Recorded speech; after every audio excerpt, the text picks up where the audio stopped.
अब देखिए जगत गुरु तत्वदर्शी संत रामपाल जी महाराज के मंगल प्रवचन। उधर से उसका तप बन जाता है। ओम नाम के जाप से ब्रह्मलोक के योग्य उसकी भक्ति अगर बन गई तो ब्रह्मलोक जाएगा, नहीं तो उस तप से जो बैठा बैठा देख रहा था ड्रामे, उससे वो पृथ्वी पर राजा बन जाता है या इंद्र की पदवी प्राप्त कर सकता है, स्वर्ग का राजा बन जाता है और फिर गधा बन जाता है। तो मार्कंडेय ऋषि को ये था कि मैं जो साधना कर रहा हूं ये अन्य से उत्तम है, क्योंकि ब्रह्मलोक के अंदर भी ऐसे ही एक महा इंद्र है और वहां भी ऐसे स्वर्ग, बहुत बढ़िया स्वर्ग रेस्टोरेंट है। इस यहाँ के कॉमन जो इंद्र वाले, यहाँ के इंद्र वाले लोग से वो ज्यादा सुंदर है, ज्यादा सुविधाएं हैं। जैसे आपको उदाहरण दिया, दिल्ली का रेस्टोरेंट हो कोई या बम्बई का हो। तो मार्कंडेय ऋषि कह रहा था कि जहां मेरी समाधि थी, जहां मैं डांस देख रहा था ऊपर, यहां बैठा ये करें तपस्या। परमात्मा कहते डंब करें डूंगर चढ़े और अंतर्जीनी झूल, जग जाने बंदगी कराइए बोल सूल बबूल। आम आदमी ने सोचा बड़ा साधक साधना करे, अब परमात्मा के ज्ञान से पता चला इधर डले ढोए थे, किकर बोए थे अपने अगत में। हमने ये भगत दिखाई दे थे, देखा सांग ऊपर ब्रह्मलोक का और बैठा मार्कंडेय तपस्वी बना। तो वो क्या कह रहा है, अपनी साधना को वहां श्रेष्ठ मानकर कहता है कि तेरे डांस ने के देखूं मैं तो वहां देख रहा था ब्रह्मलोक में डांस, तेरे जैसी तो उनकी नौकर थी, इतनी सुंदर औरतें हैं वहां पर, तो इनका तो इतना सांग है, ये भक्ति है यहाँ के 21 ब्रह्मांड की। तो उस लड़की ने कहा कि मार्कंडेय ऋषि मेरे साथ आप इंद्रलोक में चलो। तो मार्कंडेय ऋषि ने पूछा तेरे से कोई सुंदर हो उसने भेज दे। तो उसने कहा कि इंद्र की पटरानी मैं ही हूं, अर्थात मेरे से वहां ब्यूटीफुल और कोई औरत नहीं। तो मार्कंडेय ऋषि बोला तू उसकी पटरानी है इंद्र की? हाँ जी, यानी मुख्य औरत। तो इंद्र मरेगा, उसका तो फिक्स समय है, उसके बाद तू किसने करेगी? तो वो कहने लगी मैं ऐसे ऐसे 14 इंद्र वरूंगी। कहती है जब 1008 चतुर्युग तक मैं तो बनी रहूंगी पटरानी, और एक ब्रह्मा की दिन में 14 इंद्रों का शासन काल समाप्त हो जाता है। एक इंद्र का 72 चतुर्युग का समय होता है, तो 14 से गुणा कर तो 1008 चतुर्युग होते वैसे ये, लेकिन लंब सम इनको जो है 1000 ही मानते हैं। जैसे अपना 365 दिन मानते हैं, लेकिन 364 से 1/4 दिन वैसे होते हैं, लेकिन हम मानते हैं 365 दिन, ऐसा ही जानो एक वर्ष में। तो वहां बताया कि एक दिन में 14 इंद्र की मृत्यु हो जाएगी ब्रह्मा जी के जन्म में, अर्थात 14 इंद्र मरते रहेंगे, वो उनकी पटरानी यानी मेन औरत बनी रहेगी वहां की। तो मार्कंडेय ने पूछा कि वो 14 भी मरेंगे जब तू क्या करेगी? यह तो मृत्यु है तो यूं तो उनकी भी होगी। तब वो कहती है कि मैं तो मृत लोक में पृथ्वी पर गधी बनूंगी, हर जितने इंद्र में भोगूंगी वो गधे बनेंगे। फिर मार्कंडेय ऋषि बोला कि इसे गंदे लोक में मुझे किस लिए ले जाती, जिसका राजा गधा बने रानी गधी बने, मुझे किस लिए ले जाती? कि मैं अपनी इज्जत रखने के लिए। नहीं तो वहां कहेंगे कि तू तो गई थी सिंगर के, सब तेनों कहती मैं तोड़ का आऊंगी उसके तो धर्म ने, और मेरी बेइज्जती हो जाएगी। मार्कंडेय ऋषि हंसा, नो बोला रे भली औरत, तू आज भी गधी और मेरे पास से भी गधी जब 14 खत्म करेगी और फिर भी इज्जत की ठेकेदार नहीं बन रही है, ल चल अपना काम कर।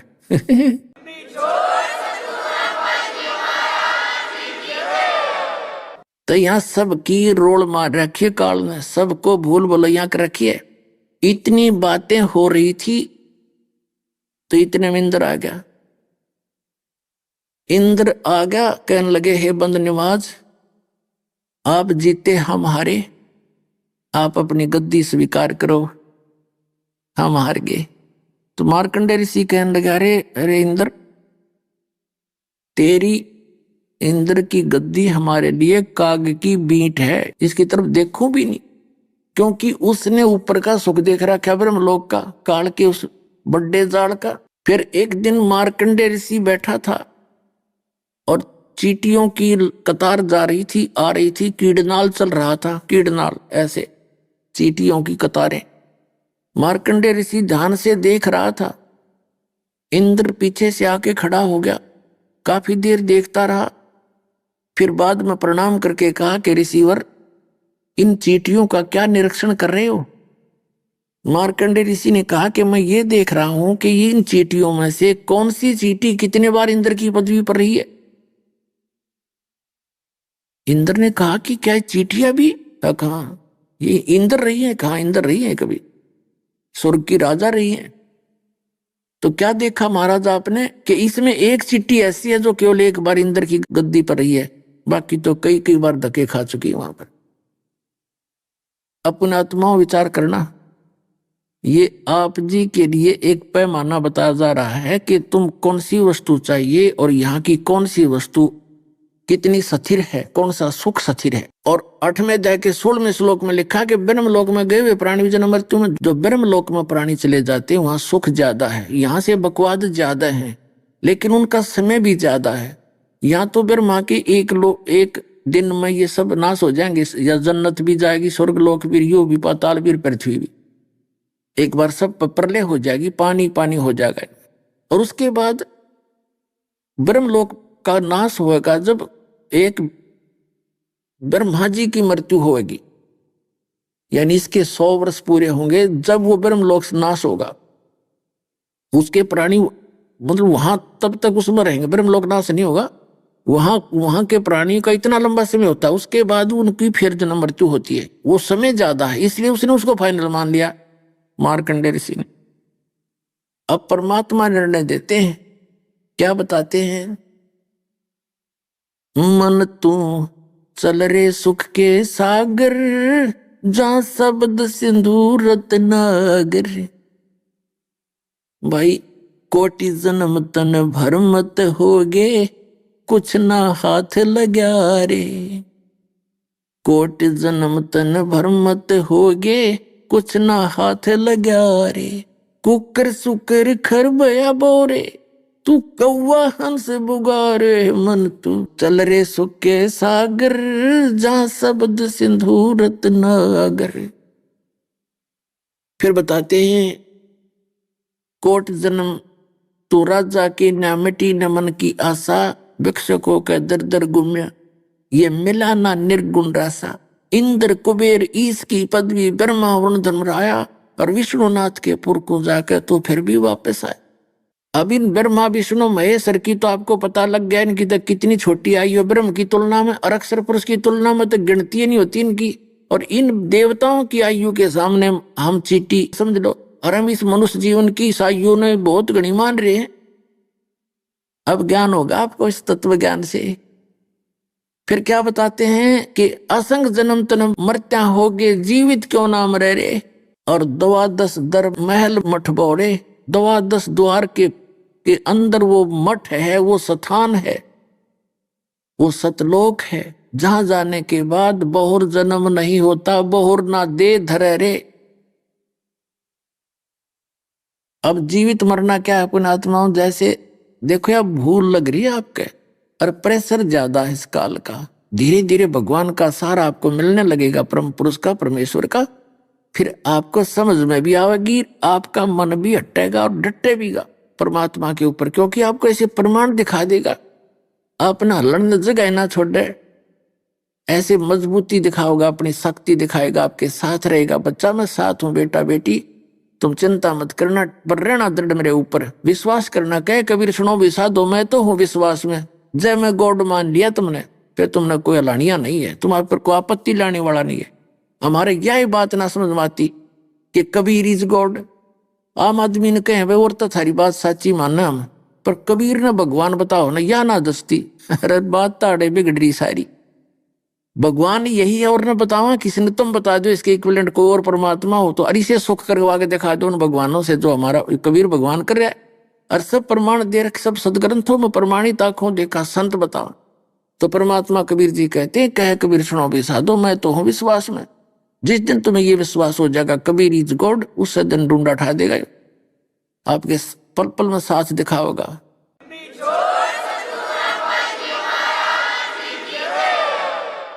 कहते हैं असंख्य जन्म तन मृत्या होगे, जीवित क्यों ना मरे रे।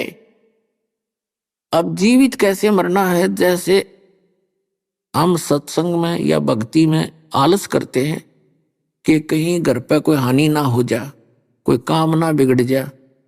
एक व्यक्ति नाइट सर्विस में जा रहा था और सुबह वापस आना था, उसने कोई जरूरी काम था कंपलसरी, और वो दुर्घटनाग्रस्त होगी नाइट सर्विस, वही मर गया। अब उसने कितनी जल्दी थी, जाना था और वापस आना था, और वापस आया कोई नहीं, वो सारा काम मर गया उसका। अब कौन करेगा, वो जल्दी वाले न जिसकी खातिर रात ने भी ना सोया भाग जा रहा था।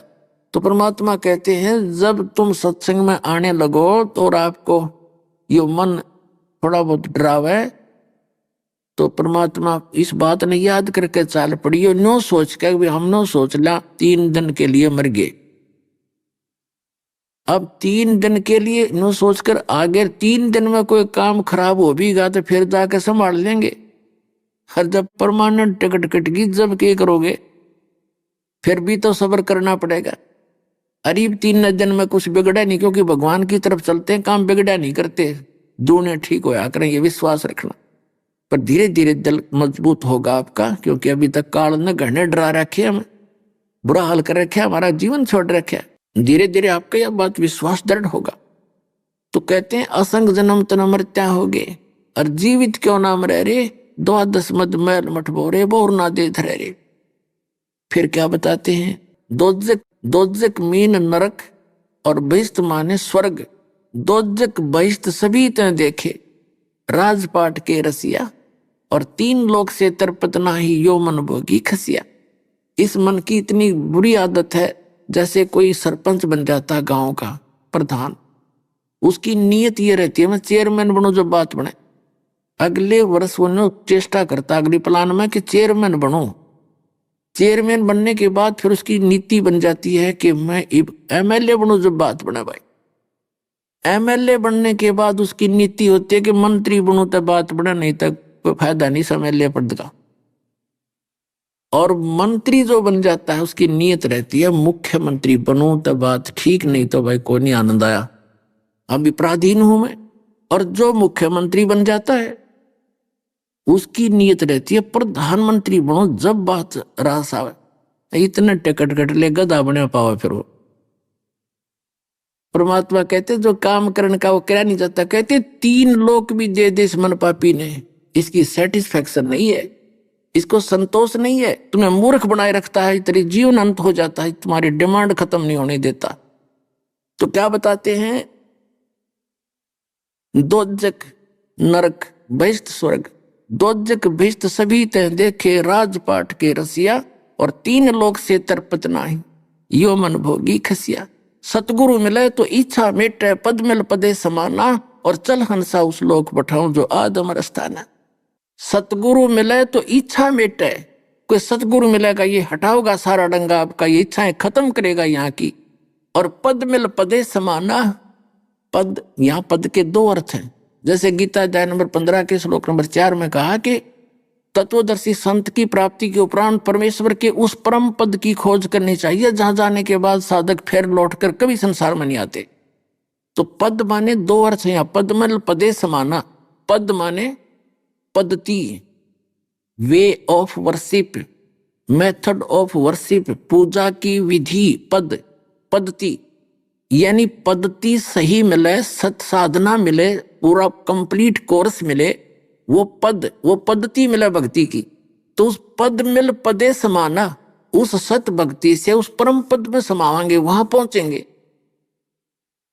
सतगुरु मिले तो इच्छा मेटे, पद मिल पदे समाना। सतगुरु मिलेगा तो सारी ज्ञान भी बताओगा, समाधान भी देगा, और चल हंसा उस लोक पठाऊं जहां आदि अमर अस्थाना, शाश्वत स्थान। 18वें अध्याय के 62वें श्लोक में गीता जी में कहा कि अर्जुन तू सर्वभाव से उस परमेश्वर की शरण में जा, उसकी कृपा से तू परम शांति को, सनातन परम धाम को प्राप्त होगा। तो वो सनातन परम धाम वो संत मिला होगा। 4थे अध्याय के 34वें श्लोक में गीता ज्ञानदाता ने पल्ला झाड़ दिया कि उस तत्वदर्शी संतों की खोज कर ले, मैं नहीं जानता। तो ये दास है वो तत्वदर्शी संत। पुण्यात्माओं, ये कद समझ में आओगी आपके।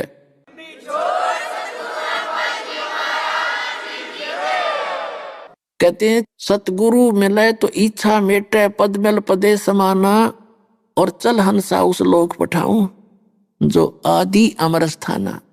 और वहां क्या सुख है? चार मुक्ति जहां चंपी करती माया होरी दासी, दास गरीब अबे पद पर से वो मिले राम अविनाशी। ओए होए, अविनाशी राम मिलेगा वहां पर, अभय पद मिलेगा वहां, कोई डर नहीं किसी बात का, ना मृत्यु है। कहते हैं चार मुक्ति जहां चंपी करती, यहां चार मुक्तियां मानते हो आप, और उस चार मुक्तियों का सुख बहुत गना मानते हो, और ब्रह्मलोक में गए हुए प्राणी भी जन्म मृत्यु में आते हैं, तो वो खाक मुक्ति हुई, फिर गधा बन गया उस मुक्ति ने भोग के। कहते हैं ये चार मुक्ति जहां सदा रहेंगी तुम्हारे चरणों में, कभी एंड नहीं होगा। चार मुक्ति जहां चंपी करती तुम्हारे चरणों में पड़ी रहेंगी, और ये माया होरी दासी आपके सब सुविधाएं वहां चरणों में पड़ी रहेंगे सतलोक के अंदर। और दास गरीब अभय पद पर से वो मिले राम अविनाशी। वो परम अक्षर पुरुष, वह उत्तम पुरुष है तू अन्य, वो सत पुरुष वहां मिलेगा अविनाशी पर राम, वो अविनाशी परमात्मा। वो साधना इस दास के पास है, ग्रहण करो और अपना कल्याण कराओ। बोलो सतगुरुदेव।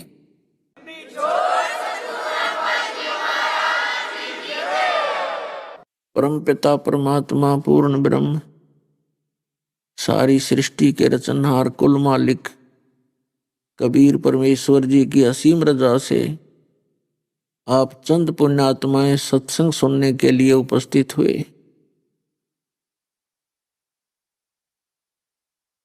जिस आत्मा के बहुत ही अच्छे पुण्य कर्म होते हैं उसको मानव शरीर प्राप्त होता है। मानव शरीर प्राप्त करके जो प्राणी परमात्मा की तरफ में भटक रहे हैं, परमात्मा के लिए कोई साधना कर रहे हैं, वो बहुत अच्छी आत्माएं होती हैं। लेकिन उनसे भी अच्छी आत्माएं वो हैं जिनको मनुष्य जीवन के अंदर सतगुरु प्राप्त हो जाते हैं। परमात्मा कहते हैं झूठे गुरु के आश्रय और कदे न उधरे जीव, आदि पुरुष कबीर हैं परम गुरु पीव। यानी झूठे गुरु के साथ लग के इस जीव का उद्धार नहीं हो सकता, और सच्चे गुरु केवल एक ही हैं कबीर परमात्मा। सच्चे सतगुरु एक ही हैं कबीर परमात्मा। परमपिता परमात्मा कबीर जी की असीम रजा से आप उन सर्वश्रेष्ठ पुण्यात्माओं में से हैं जिनको सतगुरु भी मिल गए और मानव शरीर भी आपको प्राप्त है। आपके अंदर भक्ति की तरफ भी है। कहते हैं माता पिता मिल जाएंगे 184 माँ, और सतगुरु सेवा और बंदगी भाई फिर मिलन की ना। जहां भी आपका जन्म होगा, जैसे पशु योनि में गए तो पशु के शरीर को प्राप्त किया, वहां भी माता पिता, पक्षी बने वहां माता पिता, जलचर बने वहां माता पिता, मानव शरीर प्राप्त किया फिर भी माता पिता मिल जाएंगे। लेकिन सतगुरु सेवा और ये भक्ति भाई फिर मिलन की ना। तो पुण्यात्माओं, इस सतलोक आश्रम के अंदर जो भी पुण्यात्मा पहुंच जाती हैं, वो किसी भी उद्देश्य से आते हैं, चाहे कोई दुख में आता है, चाहे कोई वैसे सुख के अंदर भक्ति की तरफ में आता है, कोई भी कारण बना है, तो वो एक विशेष आत्मा है उस परम पिता की। आपके लिए ही सारा कुछ हो रहा है। कोई पुस्तकों के माध्यम से आ रहे हैं, कोई टीवी चैनल सुनकर आ रहे हैं, या किसी भाई बहन से विचार सुनकर भी पुण्यात्मा सत्संग सुनने आ जाते हैं। तो ये जो भी कारण बनाया है परमात्मा ने आपके लिए बनाया है। वो कहते हैं गोता मारूं स्वर्ग में जा बैठूं पाताल, और कहे कबीर ढूंढता फिरूं अपने हीरे मोती लाल। तो पुण्यात्माओं, आप उन परमात्मा की विशेष आत्माएं में से हैं, हीरे और मोती लालों में से हैं। और आपके लिए परमात्मा बहुत युगों से भटक रहे हैं, और आप इतने बालक हो, काल के इस भूल भुलैया में जल्दी ही विचलित हो जाते हो। इस झूठे सुख को पाकर आप भगवान भूल जाते हो। परमात्मा कहते हैं झूठे सुख को सुख है, ये मान रहा मनमोद, ये सकल चबीना काल का, और कुछ मुख में कुछ गोद। तो सत्संग में आने से प्राणी को पता चलता है कि मनुष्य जीवन का वास्तविक कर्तव्य क्या था। और दूसरा ये ज्ञान होता है कि जो साधना हम कर रहे थे वो साधना वास्तव में सही भी है कि नहीं। तो परमात्मा हमें याद दिलाते हैं कि नहीं भरोसा देह का, ये विनस जावे छन माही, और श्वास उश्वास में नाम जपो, और यतन कछु नाही। श्वास श्वास में नाम जपो, व्यर्थ श्वास मत खो, ना जाने इसे श्वास को, आमण हो कि न हो। पृथ्वी पति चकवे गए, जिनके चक्कर चलंत, रावण सरीखे कौन गिने, ऐसे गए अनंत। बिन उपदेश अचंभ है, ये क्यों जीवत है प्राण, भक्ति बिना कहाँ ठोर है, वो नर नाही पाषाण। लूट सको तो लूटियो, राम नाम की लूट, पीछे फिर पछताओगे, प्राण जाएंगे छूट। मानुष जन्म दुर्लभ है, ये मिले न बारंबार, तरवर से पत्ता टूट जाओ, बोर न लगता डर। साथी हमारे चले गए, हम भी चालन हार, कोई कागज में बाकी रह रही, तातें लगी है वार। आए हैं सो जाएंगे, राजा रंक फकीर, एक सिंहासन चढ़ चले, एक बंदे जात जंजीर। कबीर वो दिन याद करो, पग ऊपर तलसीस, मृत मंडल में आके तुम भूल गए जगदीश। परमपिता कहते हैं कि जिस समय आप मां के गर्भ में होते हो, उस समय आप महादुखी होते हो। ऊपर को आपके पैर होते हैं, नीचे को सिर होता है, और वहां 100 बार प्रार्थना करते हो मालिक से दिन में कि हे परमात्मा, एक बार इस नरक से निकाल दे मुझको, और फिर आपकी भक्ति करूंगा, संतों की खोज करूंगा, और अपने इस जन्म मरण के झंझट को छुटवाऊंगा, इससे मुक्ति पाऊंगा। और जब परमात्मा रजा करते हैं, आपके शरीर को सकुशल मां के गर्भ से बाहर निकाल देते हैं, बाहर आकर आप भूल जाते हो परम पिता को। उसकी याद दिलाते हैं कि कबीर वो दिन याद करो, पग ऊपर तलसीस, और मृत मंडल में आके तुम भूल गए जगदीश। कहते हैं उस परमात्मा से, कहते वचन किए थे तूने मां के गर्भ में, उस समर्थ की रीझ छुपाई, जिस परमात्मा ने आपको मां के गर्भ से और सकुशल बाहर कर दिया, अब उसको तो भूल गया। अब यहां कहते हैं उस समर्थ की रीझ छुपाई, उस परमात्मा ने जो आप पर रहम किया था उसको भूल गया तू। अब कुल कुटुंब से राता, यानी अपने कुल और कुटुंब में लीन हो गया, इसमें भूल गया भगवान को। उस समर्थ की रीझ छुपाई, कुल कुटुंब से राता, और गर्भ के अंदर वचन भरे थे, कहां गई वो बात। पुण्यात्माओं, आप बालक हैं और काल ने आपको बहुत बुरी तरह फंसा रखा है। जीव के बस का नहीं कि यहां से निकल सके या इसके जाल को समझ सके। समर्थ स्वयं आते हैं, उस समर्थ के सामने इस काल की पार नहीं बसाती, उसका जोर नहीं चलता, जिस कारण से ये भक्ति कर सकता है प्राणी। नहीं तो ये ऐसी चाल चलता है जैसे जिस आत्मा में तड़प होती है भक्ति की। उन्होंने घर भी त्याग दिए, जंगल में चले गए और वहां दिन रात साधनाएं की। साधनाएं कौन सी करते हैं उनको पता नहीं, वो साधना गलत करते रहे, उनमें सिद्धियां आ गई। उनको परमात्मा तो मिल ही नहीं सकता, क्योंकि वो भक्ति परमात्मा पाने की ही नहीं कर रहे थे। और वो कर रहे थे ये सोच करके हम सत साधना कर रहे हैं। जो भी भक्ति करता है प्राणी, वो यही सोच कर रहा है मैं जो साधना कर रहा हूं ये श्रेष्ठ है। और जिस दिन उसको ये पता चलेगा कि साधना शास्त्र अनुकूल नहीं है, उस दिन उसको छोड़ ही देगा, उसको त्याग देगा।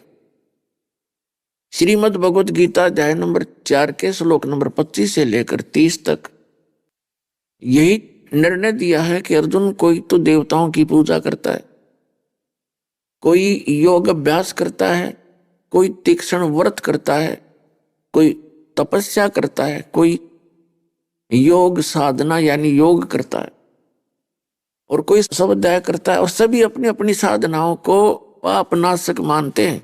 फिर चौथे अध्याय के 32वें श्लोक में कहा कि जो वास्तविक साधना है, यज्ञ है, यज्ञों की जानकारी, यज्ञ माने धार्मिक अनुष्ठानों की जानकारी, वो परमात्मा अपने मुख से आकर स्वयं ही बताता है। तो वो सच्चिदानंद घन ब्रह्म के मुख से उच्चारित वाणी में विद्यमान होती है, वो तत्व ज्ञान है। चौथे अध्याय के 34वें श्लोक में श्रीमद् भगवत गीता में कहा है कि उस तत्व ज्ञान को तू तत्वदर्शी संतों के पास जाकर समझ। उनको दंडवत प्रणाम करने से, कपट छोड़कर उनसे प्रसन्न करने से वो तत्वदर्शी संत तुझे तत्व ज्ञान का उपदेश करेंगे।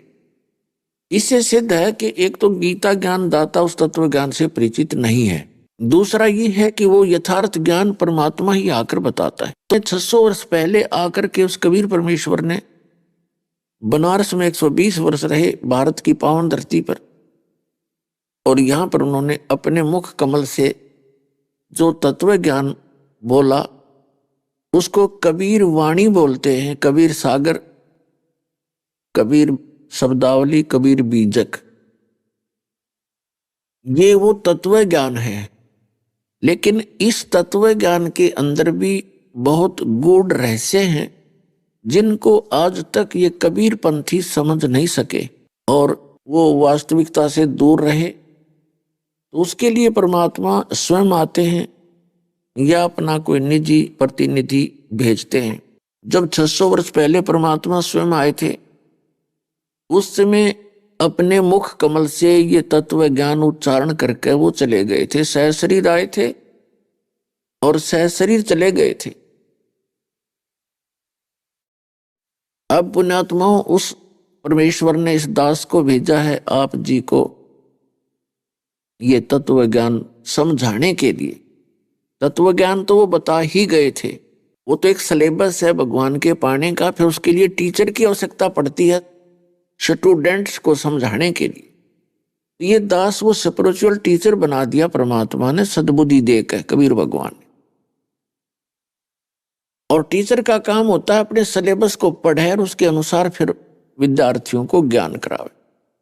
आज तक दास ने देखा जितने भी धर्म ग्रंथ हैं, जिस भी धर्म के, वर्तमान के धर्म गुरु उन सदग्रंथों से परिचित नहीं। तो इससे सिद्ध है कि वो टीचर भी नहीं है। जो टीचर अपने सिलेबस से परिचित नहीं है तो टीचर नहीं है, वो तो बकवादी आदमी है। अपना उल्लू सीधा करने के लिए विद्यार्थियों का जीवन नाश कर रहा है। वो लोक वेद और दंत कथा सुना रहा है।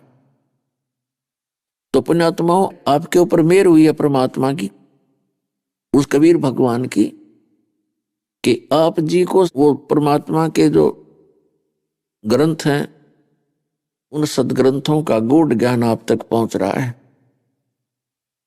इसके लिए सहयोगी सिद्ध हुआ है ये वर्तमान के भौतिक उपकरण, जैसे टीवी चैनल हैं, प्रोजेक्टर है, मोबाइल बना दिए। मोबाइल की जो खोज है ये परमात्मा की दी हुई है आपके लिए।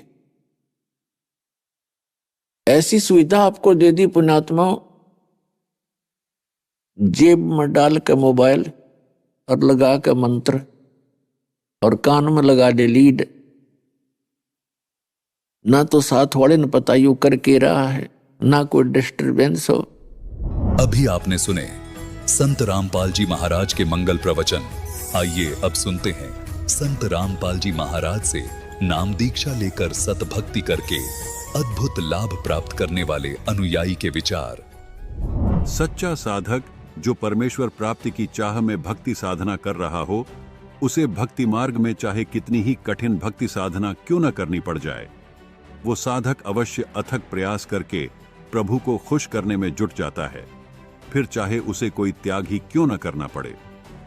ऐसी ही एक आप बीती सुनाई कविता रानी जी ने, जो कि अंबाला हरियाणा की रहने वाली है। उनके प्रारब्ध संस्कार उन्हें सिख धर्म की साधनाओं से हिंदू धर्म की साधनाओं में खींच ले गए, लेकिन उनकी प्रभु प्राप्ति की लगन ने उन्हें वहां भी भक्ति की डोर से बांधे रखा। अंधश्रद्धा के तहत उन्होंने हिंदू धर्म में प्रचलित देवी की पूजाएं की, नवरात्रि के व्रत किए, जिसके फल स्वरूप उनमें माता की चौंकी आने लगी। माता इनके शरीर में प्रवेश होने लगी। इन्होंने शारीरिक कष्ट झेले, प्रेत बाधा से पीड़ित रही। फिर अचानक से एक रिश्तेदार का आना हुआ और मिली इन्हें हिंदू धर्म के सदग्रंथों पर आधारित प्रमाणित पुस्तक गीता तेरा ज्ञान अमृत, जो कि जगत गुरु तत्वदर्शी संत रामपाल जी महाराज द्वारा हस्तलिखित पुस्तक है, जिसको पढ़ इन्हें सृष्टि रचना की वास्तविकता का पता चला और हर समस्या का समाधान मिला।